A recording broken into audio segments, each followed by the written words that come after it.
Bénis mon frère qui va lancer ta parole. Ta parole, Seigneur, est la vérité. Et ce matin, nous voulons la vérité. Et on va apporter de la gloire.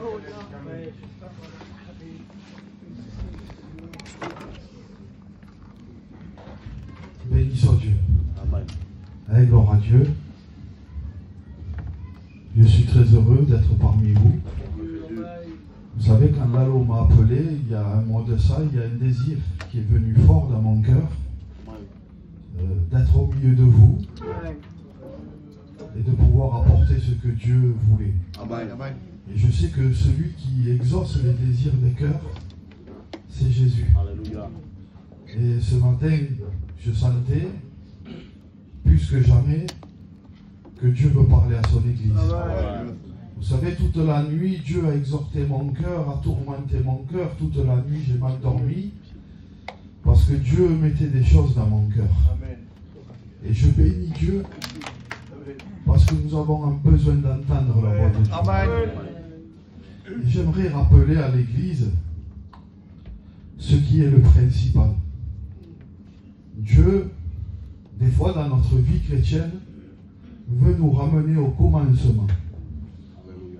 Et je sentais que plus que jamais, nous sommes dans des temps qui sont tellement dangereux et que Dieu veut nous ramener au commencement.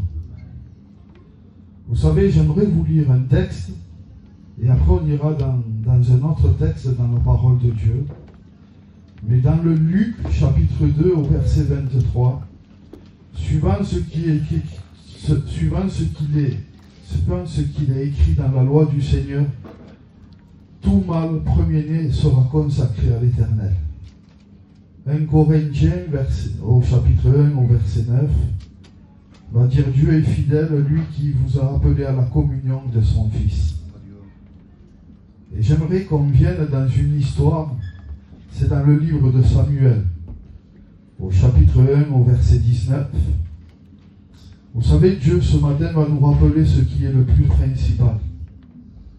Pour un chrétien, pour une chrétienne, pour un serviteur de Dieu, que tout premier-né, cela veut dire que tous ceux qui sont nés de Dieu doivent être consacrés à l'Éternel. Et vous savez, dans le livre de Samuel, nous allons voir ça. La mère de Samuel s'appelle Anne.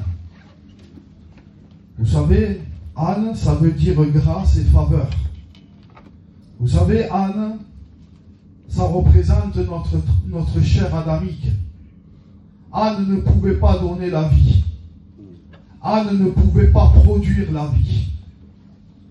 Et Anne est la représentation de la nature adamique. Parce que notre propre nature ne pouvait pas enfanter la vie spirituelle. Ne pouvait pas donner la vie. Et Anne représente la nature adamique. Mais son nom veut dire faveur. Son nom veut dire grâce. Et Dieu aimerait nous rappeler ce matin que nous avons été comme Anne. Que Dieu a fait une faveur à nos vies. Amen. Amen. Que Dieu a accompli une grâce dans notre vie. De pouvoir enfanter. Vous savez, Samuel, ça veut dire exaucé de Dieu.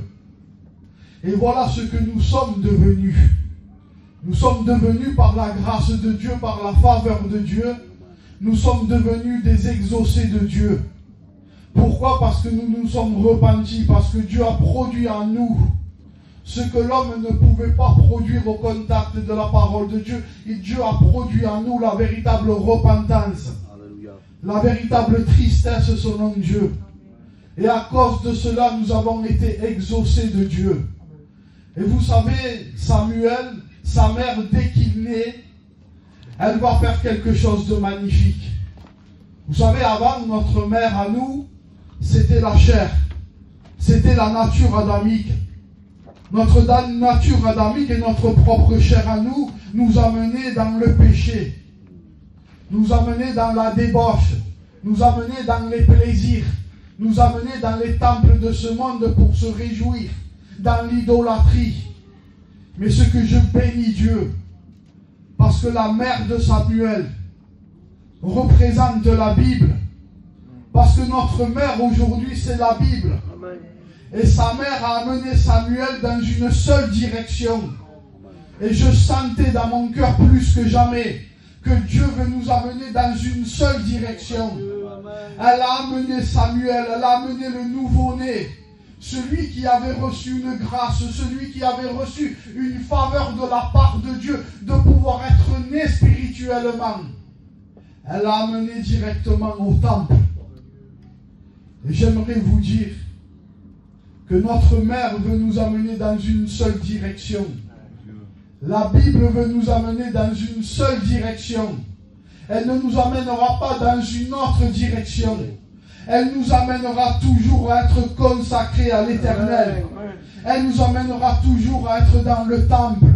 Vous savez, dès son jeune âge, presque quand il est né, il a fallu qu'il soit sevré, mais Samuel était très très jeune. Et Samuel, on l'a amené dans le temple, on l'a offert. Et c'est ce que Dieu veut. Dès que nous naissons de nouveau, Dieu veut qu'on s'offre. Dieu veut qu'on s'offre totalement à Dieu. Et c'est ce qu'a fait sa mère. Elle a offert, elle a mené au temple pour qu'il soit tous les jours de sa vie consacré au temple. Et l'apôtre Paul va rappeler quelque chose. Il va dire, ne savez-vous pas que nous sommes le temple du Saint-Esprit? Ignorez-vous que vous êtes le temple du Saint-Esprit? On dirait que l'apôtre Paul disait des choses et que le peuple ne se rappelait plus. Et j'aimerais ce matin, plus que jamais par la parole de Dieu, nous ramener au commencement, de nous rappeler ce que nous sommes. Nous avons été graciés, une faveur a été accomplie sur nous. Nous sommes des rachetés, nous sommes la propriété de Dieu. Mais ce que Dieu voulait véritablement dans cet appel, c'est que nous soyons consacrés dans le temple du Saint-Esprit que nous sommes devenus. Parce que nous ne sommes pas n'importe qui. Vous savez, dès que sa mère l'a apporté dans le temple, lui, il a appris une seule chose, Samuel. C'était de servir Dieu. C'était d'être consacré à Dieu. C'était d'apprendre à reconnaître la voix de Dieu. C'était d'être au service de son ancien. C'était d'être au service des autres. Et j'aimerais vous rappeler ce matin, et j'aimerais me le rappeler à moi, que pourquoi Dieu nous appelle à la communion de son Fils, pourquoi Dieu nous appelle dans le secret, à fermer la porte de notre chambre. Pourquoi? Pour apprendre de la part de Dieu. Parce que Samuel a appris. Il apprenait à reconnaître la voix de Dieu. Il reconnaissait que c'était Dieu qui lui parlait. Il reconnaissait que c'était Dieu qui voulait mettre des choses en lui et que sa parole ne tombe pas à terre.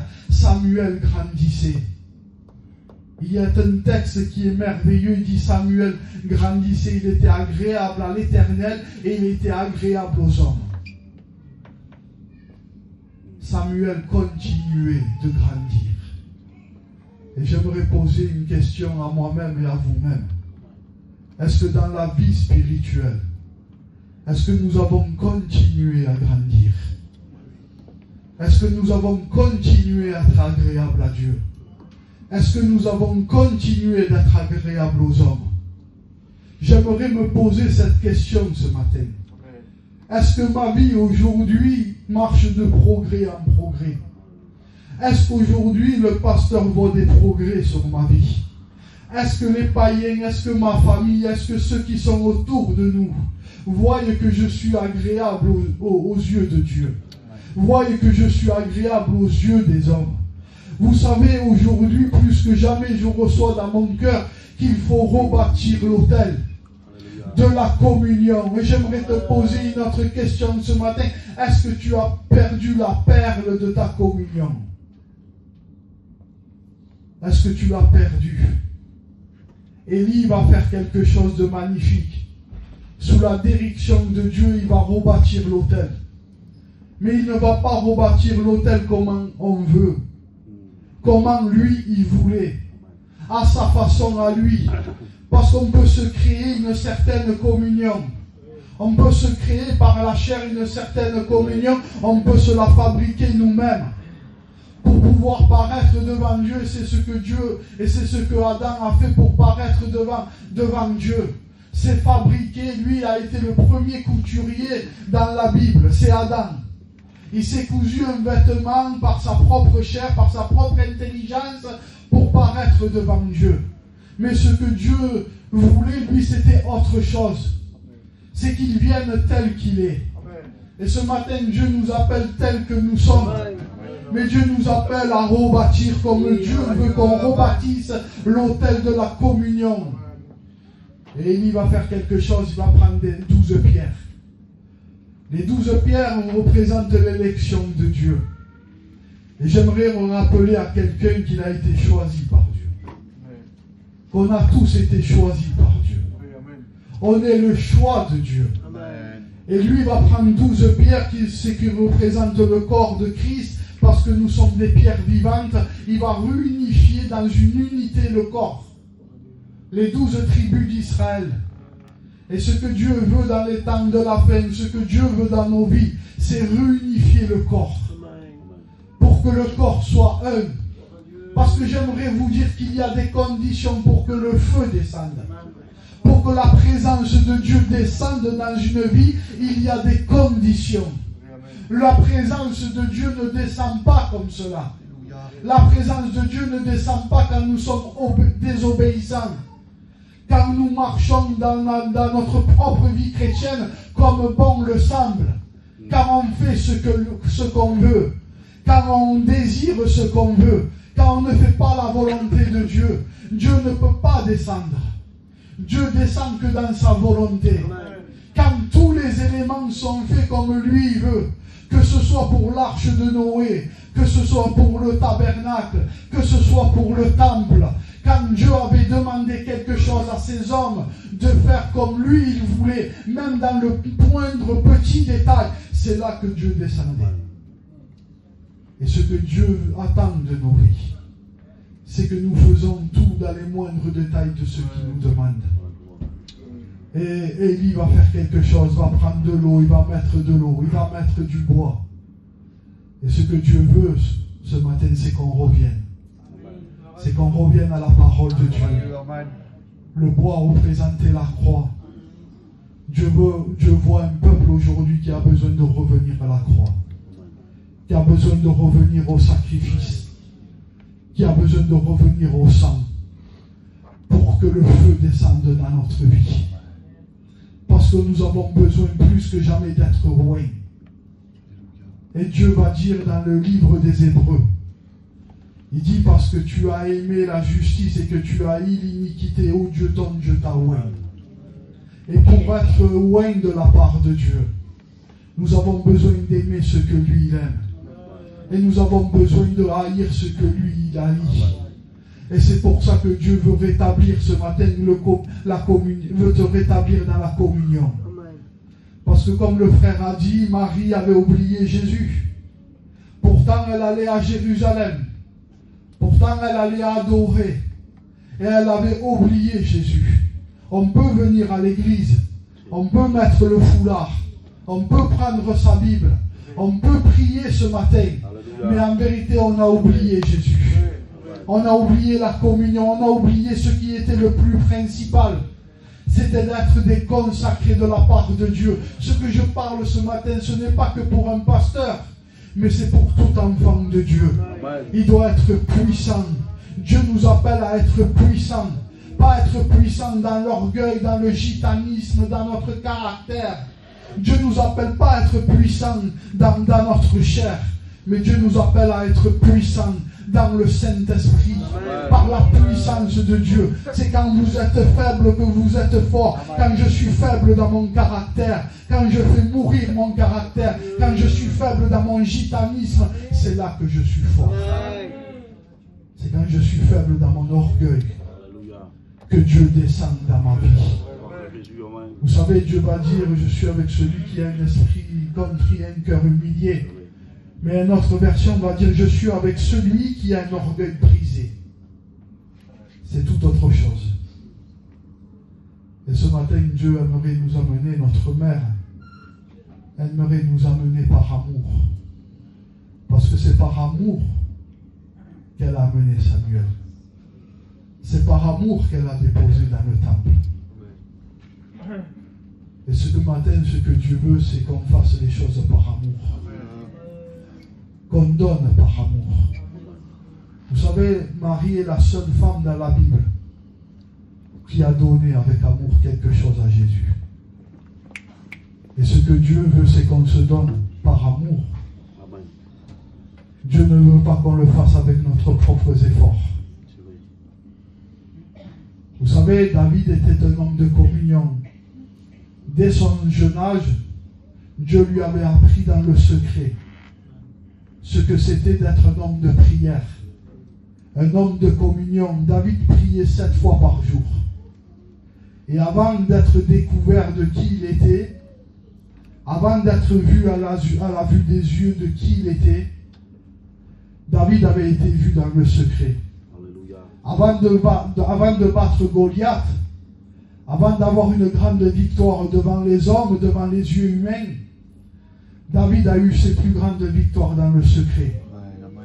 David, pour une brebis, était capable de se battre, était capable de courir après le lion et l'ours, était capable de lui ouvrir la bouche et de prendre la brebis qui était à l'intérieur de sa bouche et de venir la sauver. Dieu voyait que David gagnait des batailles dans le secret. Et ce que Dieu nous appelle, c'est à gagner des batailles dans le secret. Avant d'être vu de la vue des hommes, Dieu veut nous voir. Veut nous voir d'abord dans la bataille à genoux. Vous savez, lui, quand il est allé devant Goliath, il est allé au nom de l'Éternel. Lui, il savait où puiser les bonnes armes. Il n'est pas allé avec des armes charnelles. Pourtant, Saül y avait dit, tiens, prends mon armure. Vous savez, Saül voulait, en quel que ce soit, il voulait s'attribuer la moitié de la victoire de David. Il voulait qu'avec ses propres armes à lui, il aille à la bataille. Et vous savez, nous, notre propres armes charnelles, humaines, diaboliques, ne sont pas faits pour combattre le diable.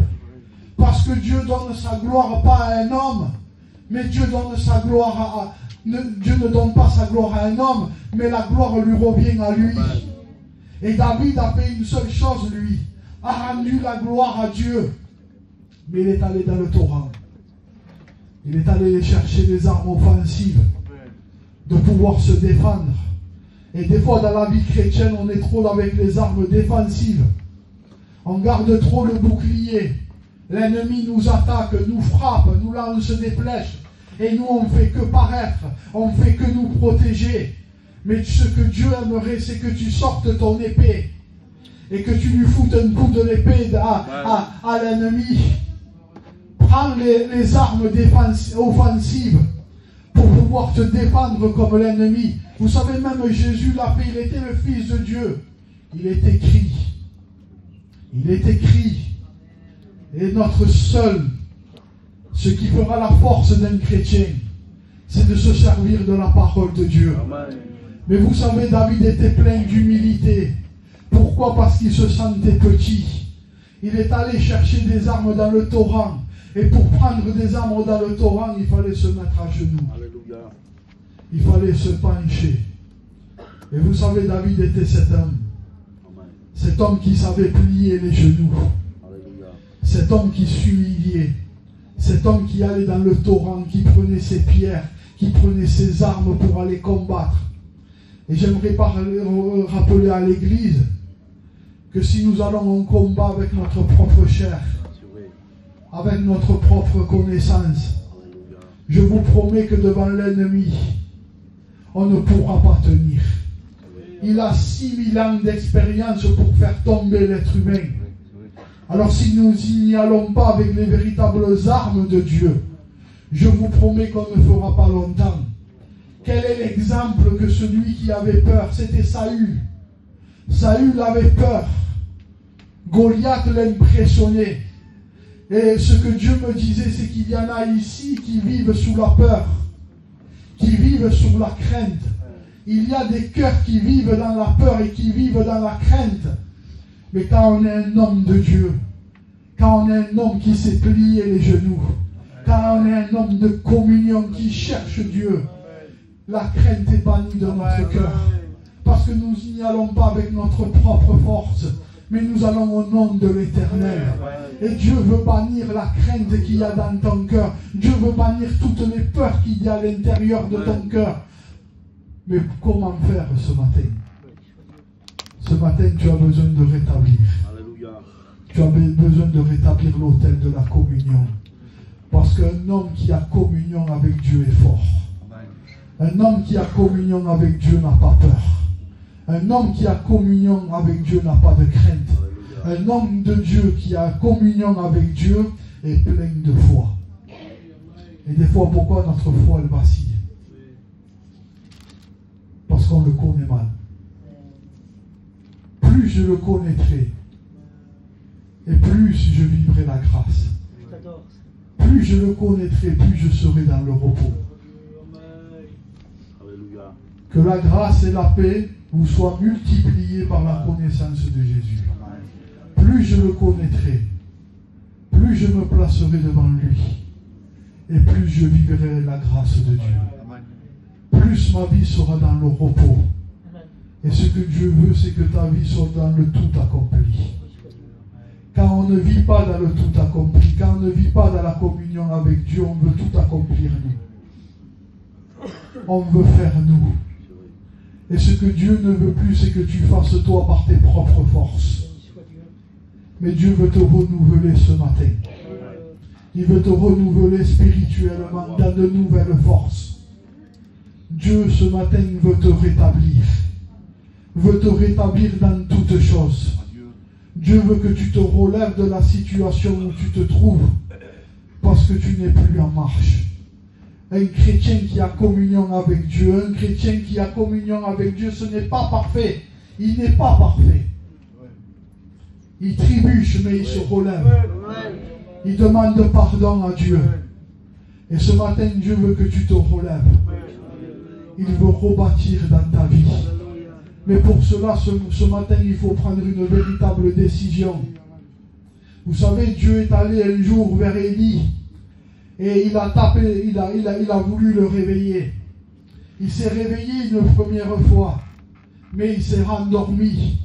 Et Dieu, ce matin, aimerait te réveiller. Parce que Dieu t'a déjà parlé et tu t'es endormi. Mais Dieu voudrait maintenant véritablement te réveiller. Pour que tu te réveilles et pour que tu ailles dans une seule direction. Vous imaginez ce que Dieu a voulu faire avec Lot. Lot, lui, se fiait que à ce qu'il voyait. Il se fiait à sa propre vue. Lui, il décidait pour sa vie, lui, ce qu'il voyait de bon pour lui. Et il s'est trompé. Il a rétrogradé de plus en plus. Et un jour, Dieu va faire une grâce à Lot. Le jugement va arriver. Et j'aimerais rappeler à l'église que bientôt le jugement de Dieu va frapper la terre. Mais qu'avant ça, il va venir chercher son église. Mais bientôt le jugement de Dieu va tomber. Comme sur Sodome et sur Gomorrhe. Mais la grâce de Dieu, parce qu'il y avait quelqu'un qui priait, qui intercédait.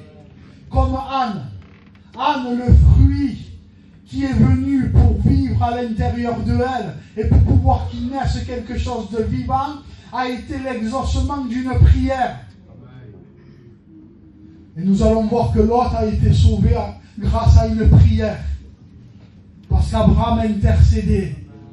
Et des anges sont venus. On prit par la main Lot, lui et sa femme. Il voulait que ses enfants, il voulait que ses beaux-fils, il voulait que toute sa famille soit sauvée, soit épargnée de ce jugement.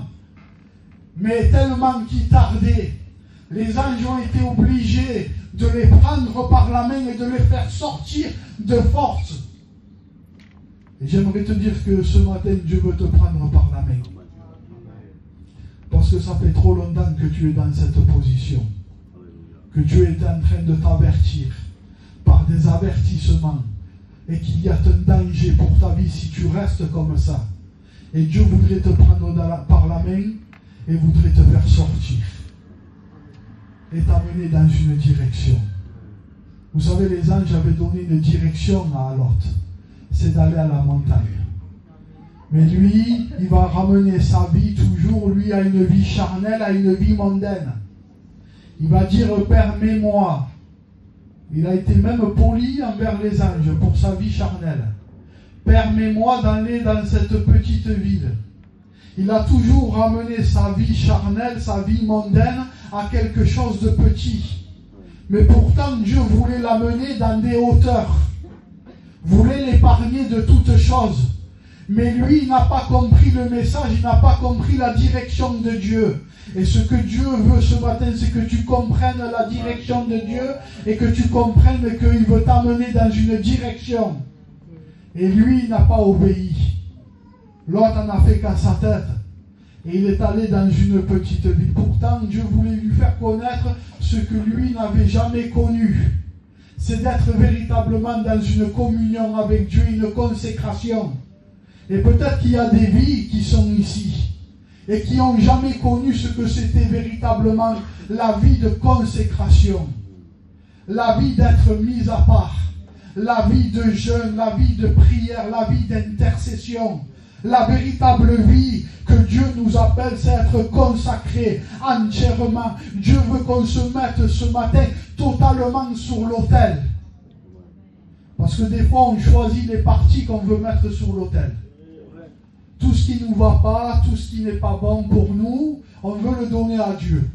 Mais tout ce qui est bon, on veut le garder. Et ce que Dieu ne veut pas, c'est que tu choisisses. Ce que Dieu veut, c'est que tu te donnes entièrement ce matin sur l'autel. Parce qu'il veut venir tout consumer dans ta vie. Parce qu'il veut consumer tout pour que tu sois véritablement ce matin un parfum agréable qui monte jusqu'à Dieu. Tant qu'on ne se donne pas totalement à Dieu, on ne peut pas devenir un parfum agréable à Dieu. Et ce que Dieu veut ce matin, c'est que tu comprennes qu'il n'y a qu'une seule direction. Et que Dieu veut te prendre par la main ce matin. Et qu'il veut te monter il veut que tu montes à la montagne. Il veut que tu montes dans les hauteurs. La désobéissance de l'autre, on fait naître autre chose. L'obéissance de Anne, la prière de Anne, l'intercession de Anne, les pleurs de Anne, on fait naître quelque chose. Mais le refus d'obéir, le refus de comprendre la direction de Dieu, on fait naître à l'autre des choses qui ont été dans la chair et qui ont été des ennemis contre les choses de Dieu. Et j'aimerais te dire que tout ce que tu fais naître dans la chair sera toujours ennemi de ces choses que Dieu a mis à l'intérieur de toi et qui sont spirituelles. Dieu veut qu'on chasse les Ismaël. Dieu veut qu'on chasse les Ismaël de notre vie. Parce qu'il n'y en a qu'un seul qui doit hériter. C'est Isaac.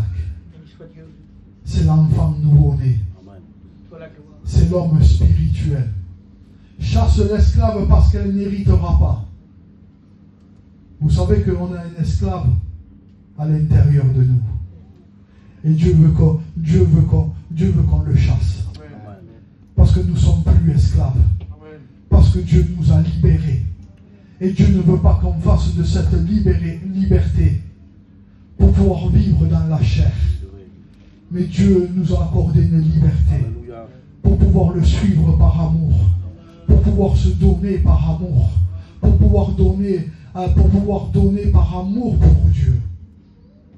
Et Dieu veut qu'il naisse à l'intérieur de nous tout ce que Dieu veut. Mais pour que ça naisse, pour que le fruit naisse, il faut se tenir devant lui. Il faut être un vase vide. Il faut demander à Dieu de venir le remplir. Mais pour cela, il y a une seule direction. Un homme de Dieu est allé dans la maison du potier, il a dit descends. Pour pouvoir grandir avec Dieu, il faut descendre. C'est la seule solution. Tu veux gagner dans le spirituel, tu veux gagner d'être un homme de Dieu. En Dieu, pour gagner, il faut perdre. C'est le contraire du monde. Pour pour gagner avec Dieu, il faut que tu perdes ta vie. C'est la seule solution. Si le grain ne tombe à terre, ne meurt. S'il meurt, il porte du fruit. S'il ne meurt pas, et souvent on ne veut pas mourir. Je vous le promets qu'on ne veut pas mourir. Mais Dieu veut qu'on meure. Moi j'écris sur ma Bible parce que Dieu m'appelle que à ça. Il me dit, Tatou, je veux que tu meurs. Je veux que tu meurs, Tatou. Parce que Tatou prend trop de place. Et ce que Dieu veut, c'est que nous vivons totalement dans l'homme nouveau.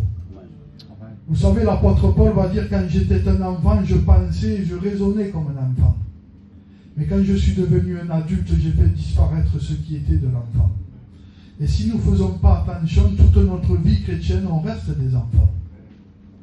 On régit sur les choses élémentaires de l'enfant spirituel.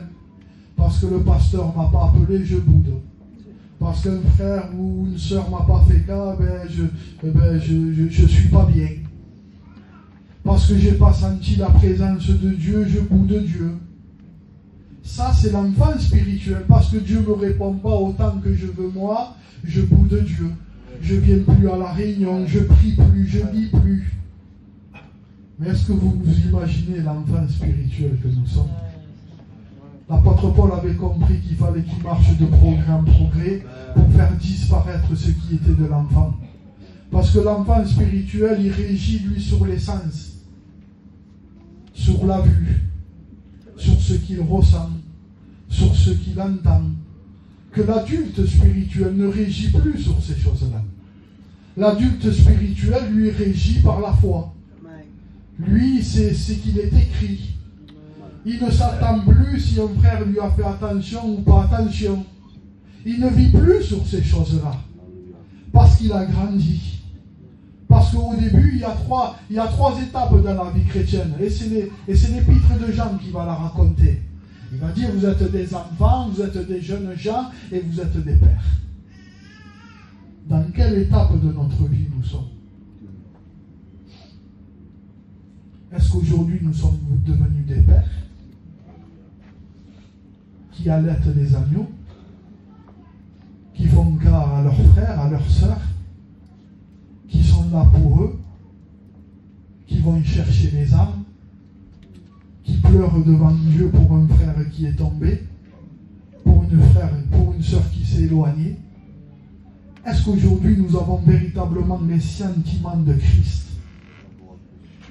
Que quand nous voyons un rétrograde, nous pleurons. Que quand nous voyons un malheureux à la sortie du magasin qui demande de l'argent et parce qu'il sent mauvais, on ne s'approche pas de lui. Jésus touchait le lépreux. Et moi, j'aurais crainte de tout. Jésus s'approchait de tous. Il ne regardait pas ceux qu'ils étaient. Mais il regardait ceux qui souffraient dans leur cœur. Parce que Jésus n'est pas venu pour les bien portants, ceux qui se portaient bien. Mais Jésus est venu pour les malheureux, pour les malades, pour les drogués, pour les alcooliques, pour les toxicomanes, pour ceux qui sont dans la dépression, pour ceux qui sont sales, pour ceux qui se sentent mauvais. Jésus est venu pour eux. Vous savez, ce que Jésus faisait le plus, c'était de prier. Son activité n'était pas plus grande que sa vie de prière. Ce qu'il faisait le plus, Jésus, c'était de prier. Pour choisir 12 hommes, il a prié toute la nuit. Et moi, pour acheter une voiture, pour acheter quelque chose, je ne prie même pas. Je ne demande même pas quelle est la volonté de Dieu. Je choisis un travail, je ne prie même pas. Je cherche un appartement, je ne prie même pas. Je ne fais plus rien dans la prière. Jésus faisait tout dans la communion avec Dieu. Et quand on fait tout dans la communion avec Dieu, on ne se trompe pas. Parce que nous sommes dans la direction de Dieu.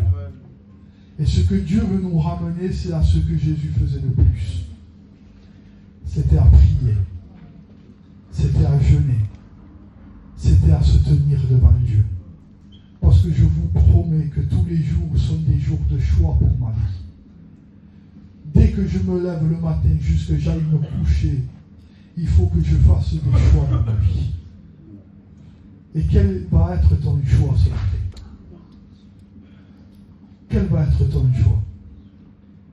Est-ce que ton choix ce matin va être de dire, ce matin je me lève, même si ce matin je suis endormi. Vous savez, dimanche dernier j'ai prêché sur Eutychus. Il s'est endormi. Pourtant il y avait tout. Il y avait l'apôtre Paul qui prêchait, c'est pas tout. Il avait l'enseignement, il avait tout. Dieu nous a tout donné. Il a tout donné à l'enfant qui est nouveau-né. Il a tout donné pour qu'on grandisse. Pour qu'on reste éveillé et réveillé. Mais si ce matin tu t'es endormi, Dieu veut te réveiller comme Élie. Dieu veut te réveiller comme Pierre dans la prison. Tu es dans une prison. Mais Dieu veut te libérer ce matin. Et il veut te rendre libre. Parce que je vous promets que vivre l'évangile par sa propre chair, c'est comme être dans une prison. C'est ne pas être libre. On n'est pas libre quand on vit par la propre chair. On n'est pas libre quand on vit par notre propre connaissance, par nos propres forces, qu'on veut marcher, qu'on veut se relever par nos propres forces. C'est d'être en prison. Mais Dieu aimerait ouvrir le cachot ce matin. Et ça, c'est la grâce de Dieu. La grâce ouvre ce matin. Ouvre ta prison. Ce matin, Dieu te réveille. Ce matin, Dieu nous fait un petit coup. Dieu ne nous frappe pas ce matin. Je sentais dans mon cœur depuis hier que ce n'est pas un message pour nous frapper ce matin. Mais c'est un message pour nous ramener. Parce que ce matin, on a besoin, et moi, je suis le premier. Je veux véritablement. Parce que je ne peux pas continuer dans ma vie chrétienne. Je ne peux pas continuer à prêcher. Je ne peux pas continuer à servir Dieu si je n'ai pas véritablement une communion envers Dieu. Ce n'est pas possible. Je mets ma vie en danger. Vous savez, à un moment, Élie va vers une femme, elle n'a pas d'enfant. Dieu lui fait grâce, elle enfante un enfant. Mais est-ce que vous avez remarqué, c'est où qui se sent mal l'enfant? C'est quand il est dans le champ. Et des fois, quand nous sommes trop dans le monde, c'est là où la nouvelle naissance est en train de mourir. Et ce que Dieu veut ce matin, c'est une réunion de résurrection. Une réunion de renouvellement. Parce que Dieu est capable de ce matin de te rétablir et de te ramener à la communion de son Fils. Mais pour ça, ce matin, ne te trompe pas. Ne rebâtis pas toi. Mais ce matin, reviens au commencement. Ce matin, je veux revenir au commencement, moi, quand je suis né de nouveau. Je veux prendre des véritables engagements ce matin. Et me lever parce que je suis droit, moi, devant vous.